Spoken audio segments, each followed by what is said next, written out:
Hello everyone, welcome to another class of Fundamentals of Particle and Fluid Solid Processing. Today we will see the overview of whatever we have covered till now for the couple of last lectures, that this fluid particle mechanics, and specifically our interest was when the flow was around the immersed bodies. Now, we have seen several things. This lecture will serve kind of a overview to the all the things that we have covered till now for this section, and it will summarize our understanding, and will at the end I will pose some question that you should think over it, and I have already answered that during my this lecture. So, the point is that the object, when there is a flow around the object, there can be two scenarios. The object moves through the stationary fluid, or the fluid flows past the stationary object. So, both the scenarios, the things can happen that we can fix a particular coordinate system with a relative velocity, where eventually the systems becomes that there is an object around which flow is happening. So, again the two scenarios are that one, let us say a stagnant or the stationary pool of liquid where a particle is falling. So, that is the example of object moves through stationary fluid, and the other scenario can be that the fluid flows past the stationary object. So, let us say there is a flat plate, we have seen this example, and wind stream is flowing over that flat plate. So, in both the cases, the objective is to calculate or to understand the drag that acts on the plate or the object, how the fluid behaves around that object, how the flow behavior happens, and specific interest is to calculate the drag force. Okay. So, basically we can determine a coordinate system with defining relative velocity, so that both these systems can be determined by the problem of flow past an object. Now, the point is that, so here there is a resultant force on an immersed body due to body and surrounding fluid interaction, or the object and the surrounding fluid interactions. Now, in all the cases that we have seen till now, or in fact that all these understandings are basically based on the one of the vital assumption that the flow, upstream flow, is steady and uniform. Okay.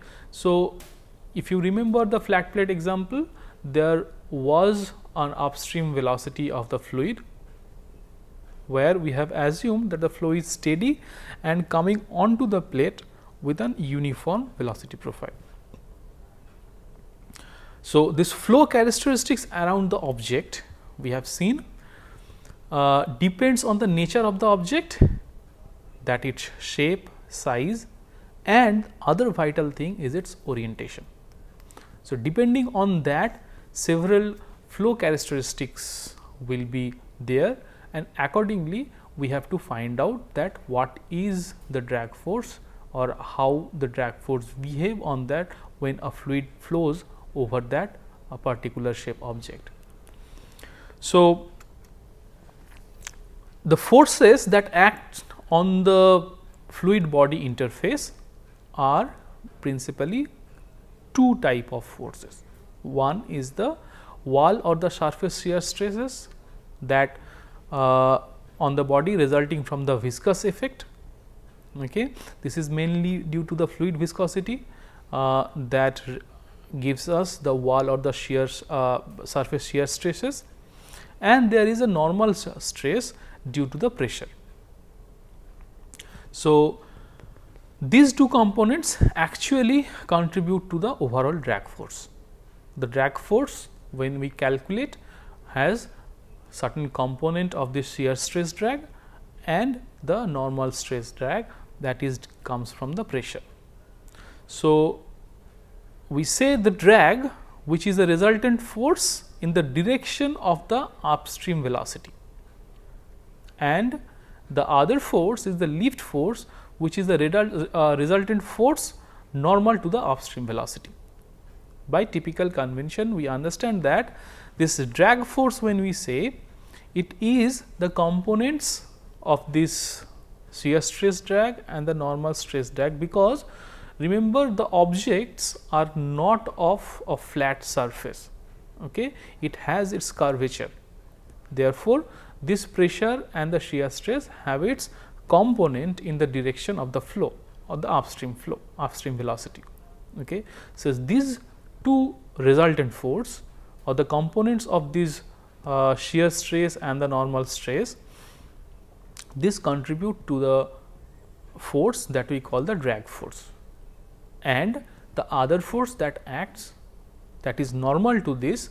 So, it is a kind of, if the surface is angle at a theta, the cos theta, theta with the horizontal surface, then or the x plane, conventional x plane, if the object surface is oriented like that, then you can understand that the cos theta component contributes to the drag force, the shear stresses, and the vertical component or the normal component contributes to the lift force. Okay. Now, to determine these or to quantify these parameters, there is the concept of dimensionless lift and drag coefficients. Okay.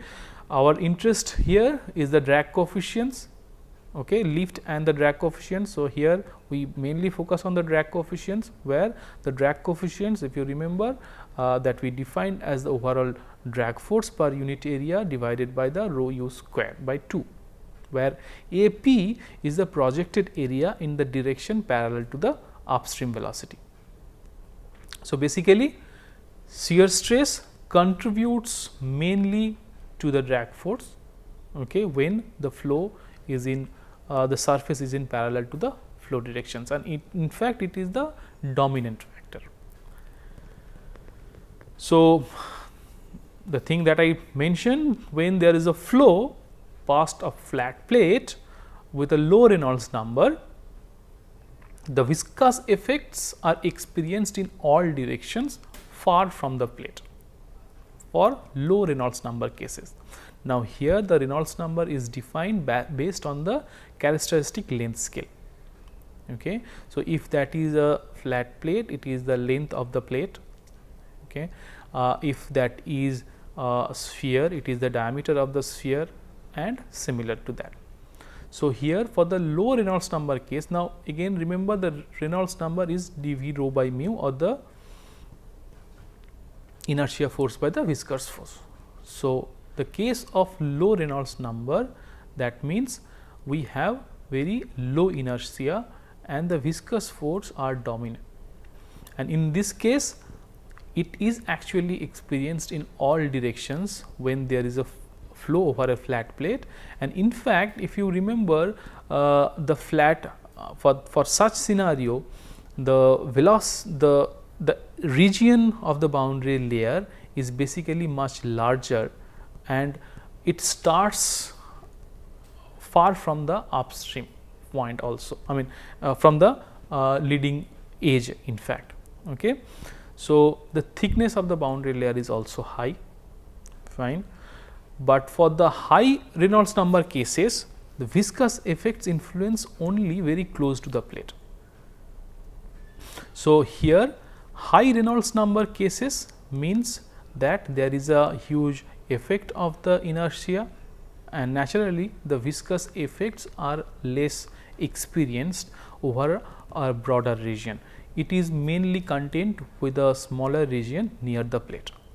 This high Reynolds number cases can also be thought of like having very low viscosity.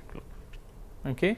Although for real fluid there is a substantial amount of viscosity is there, but there is a flow called the inviscid flow. Okay. When the viscosity is 0, the Reynolds number is infinite, which practically does not happen, but in such cases the boundary layer, the thickness of the boundary layer or the effect of this viscous force only contains near the wall very thin layer, okay, when the Reynolds number is very high. Now, we have seen the concept of boundary layer also. The boundary layer is the scenario where fluid velocity changes from its upstream value to 0 onto the plate. Okay. So, the boundary layer has a thickness, but it is of not that much sharp interface that is available. The thickness of this layer actually increases in the direction of flow. Okay. The flow within this boundary layer may be laminar or turbulent. Basically, you can think of this boundary layer region as a region where the viscous effects are dominant. Outside this, the flow happens as if the flow is inviscid, which means there is no effect of viscosity, but that rarely happens. But this is the part that demarcates this effect, that inside that region to the near to the plate or the near to the surface, the effect of viscosity is there is velocity gradient, okay, but outside that region the velocity is nearly equals to the upstream velocity. So, there is no variation of the velocity gradient. Okay. Now, based on this laminar or the turbulent flow inside that region, this thickness of this boundary layer varies. Okay. So, then there where is the flow past a cylinder similar to the flat plate. For the low Reynolds number, the streamlines are symmetric about the center of the cylinder. Okay. So, the interesting feature is that the flow profile at the front of the spherical object and the rear point of the spherical object is nearly symmetrical when there is low Reynolds number flow or the flow is highly viscous flow, okay, or you can say the velocity is very low, okay, because this Reynolds number, low Reynolds number can be achieved by adjusting several parameters. So, in case of low Reynolds number, the streamlines across this cylinder, when there is a flow across this cylinder, the streamlines are nearly symmetrical about the center of this cylinder. But as you increase the Reynolds number, this flow symmetry ceases to exist. That means, the curvature, surface curvature, the streamlines cannot add up the surface curvature of this cylinder at the rear portions of the cylinder when it passes through a point to its upper surface, or let us say the lower surface. With increasing velocity or increasing Reynolds number, such scenario happens, and after a certain time flow separation occurs. Okay. If you remember this figure here, this C was the point of flow separation, because it cannot follow this streamlines, rather cannot follow the curved surface due to high inertia, as the Reynolds number is very high, okay, or higher and higher. As it goes higher and higher, this separation point, there is the onset of this separation point, and as it happens exactly at the rear point of this object, there is a wake formation happens. Okay. There are wakes that forms, and in fact, here the flow in this region is opposite to the direction of the upstream flow, okay, and that creates a huge pressure gradient. So, outside this boundary layer, flow behaves as if this is an inviscid flow. That means the viscosity is 0, but that does not happen. But again, the high Reynolds number can be achieved with a very high fluid velocity, okay, very high characteristic length, and similar to that. parameters. So, basically the relative importance of shear stress or the viscous effects is that you have to gauge, or you have to consider that inside the boundary region, that actually defines the boundary region, the boundary layer region, okay? Because inside that region this shear stress or the viscous effects will be there, and outside that there will be no such influence for them, okay? Now, in this case, as I said, that as the Reynolds number increases, okay, this flow separation points, okay, it is pushed back, okay, and this wake formation region, okay, it gets larger and larger. Okay, we will see that also in the couple of slides later. So, the point is, we have to understand this relative importance of shear stress or the viscous effect, okay, and that actually gives us the measure of the boundary layer. So, the boundary layer thickness in the laminar and the turbulent, both the cases are listed here, as well as the local friction coefficient and the drag coefficient value. So, these relations are what you have to keep in mind, because several problems in several questions these are typically asked, and during some calculations you have to remember these relations. So, the point is, we can see the boundary layer thickness varies with the Reynolds number to the power half in case of laminar flow, and to the power at the denominator, and here at the denominator it is 1/7. Okay. The local friction coefficient has also varied similarly, as well as the drag coefficient. Okay. So, these expressions you have to keep in mind and remember to use it wisely. Now, coming to the concept of drag, we have seen there are two types of drags. One is the friction drag, which is a part of drag resulting from the shear stress. This we have mentioned also. It is its magnitude depends on the magnitude of the wall shear stress and the surface orientation. Okay. So, it is basically in the direction that you can think of, in the direction of the upstream velocity, or along the direction of its surface. So, flat surface parallel to upstream velocity, the entire shear stress is basically the friction drag. Okay. There is no pressure drag. But on the other hand, when there is a flat surface normal to the upstream velocity, there is no contribution of the shear stress, and the overall resistance is contributed from the normal forces. Okay. Typically, this drag is independent of the plate roughness for the laminar flow, but in other cases, for the turbulent cases, it is actually in fact drastically changes. Okay, drastically increases with the plate roughness.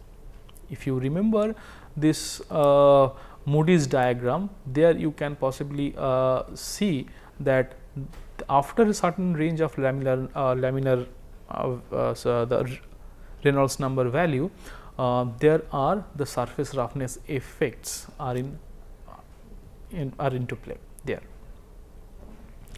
Okay.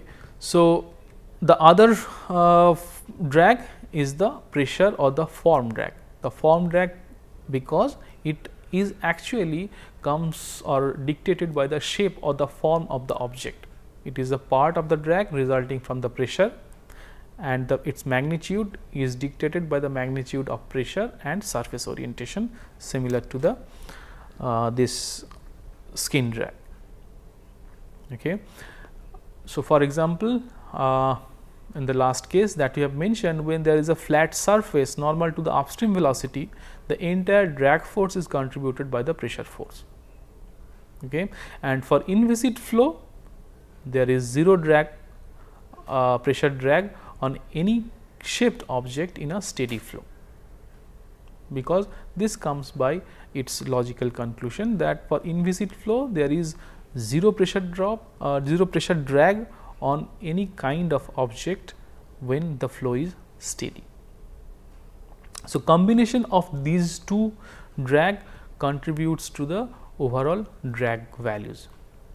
Okay. So, the overall drag coefficient also is basically the skin friction coefficient, the skin drag coefficient and the pressure drag coefficient. Fine. So, if we now again come back to the problem, one problem, just to summarize the whole thing or how the things we have described, is that the wind is blowing past a 6 millimeter diameter electrical transmission line at 65 kilometer per hour. We have to calculate the drag force exerted on a 160 meter long section of this wire. So, this is a kind of overhead wire you have seen for the electrical transmission. It is of 6, let us say it is of 6 millimeter diameter. The wind is blowing at a rate of 65 kilometer per hour at a constant value. So, what is the drag force that is exerted on a 160 meter long section of this wire? So, let us say the distance between two poles of this electrical transmission line. So, here you can assume that the air density at that particular temperature or that condition is 1.22 kg per meter cube and the kinematic viscosity has such value 1.47 into the power minus 5 meters square per second. So, the things immediately that should come into your mind that okay, this we have to calculate basically the overall drag force, that is the Fd. For the calculation of Fd, we need the drag coefficient value. Drag coefficient value depends on the Reynolds number. So, first of all we have to find out the Reynolds number. Based on the Reynolds number, is it either in laminar or in turbulent or in mixed region, there are correlations or plots are available. Okay. For different shape of the object, different orientation of the flow, there are several charts, there are several tables are available. Okay. So, first object or the first task is to calculate the Reynolds number for this flow or for this problem. Okay. And then we decide, we take the value of CD accordingly and then we calculate the simple drag force. Okay. So, here the Reynolds number is calculated like this, which is velocity multiplied by the diameter divided by the kinematic viscosity. We converted this kilometer per hour to meter per second to be consistent with the units. The diameter is given, kinematic viscosity is given. So, we can see the Reynolds number comes in the range of 10 to the power 3 or 7.3 multiplied by 10 to the power 3. Now, the CD versus RE plot for this kind of let us say this is basically a cylindrical object.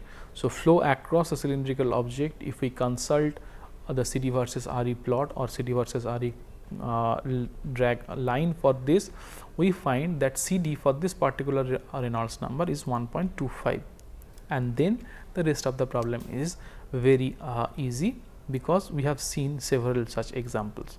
So, Fd is CD multiplied by the A rho v square by 2, where A again is the projected area to this flow or the area that is exposed to this flow, basically the projected area. So, here this is basically the L multiplied by the D.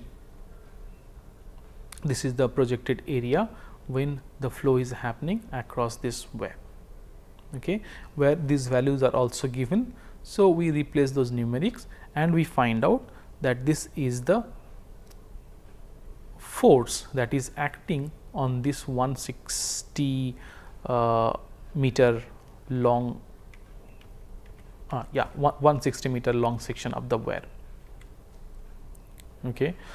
So, this 240 Newton is nearly 25 kg of weight that is hanging on that section of the well. So, this is the kind of force that is there when the wind velocity is 65 kilometer per hour and happens over a 160 meter length of the wire having a diameter of 6 millimeter.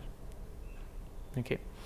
So, this is the overall summary of the things that is required for this course, and then I put these questions. This I have already answered this. If you have listened to this to the lectures, previous lectures, you will be able to understand, and you should think about this, that in flow over cylinders, why does the drag coefficient suddenly drop when the boundary layer becomes turbulent? Okay. Isn't it the contradictory? That isn't it should happen the other way around, but in reality what happens, that when there is a flow over cylinders, the drag coefficient suddenly drop, okay, as the boundary layer becomes turbulent. Why this happens? Let me give you a hint. It has to do with the flow separation point. Okay. Why the fluid or which fluid property is responsible for the development of velocity boundary layer? Okay. If you think of the concept of boundary layer and its importance, you can easily answer that. What is the effect of velocity on the thickness of the boundary layer? The effect of velocity, you can translate that into the effect of Reynolds number, and then easily you can answer such question. What is flow separation and why it happens? And is there any effect of flow separation on the drag coefficient? You should be able to answer these questions, because in the previous lectures as well as in these lectures, these answers are already given. Okay. So, with this food for thought, I conclude this class here, and we will see you with the next section in the next lecture. Thank you for your attention.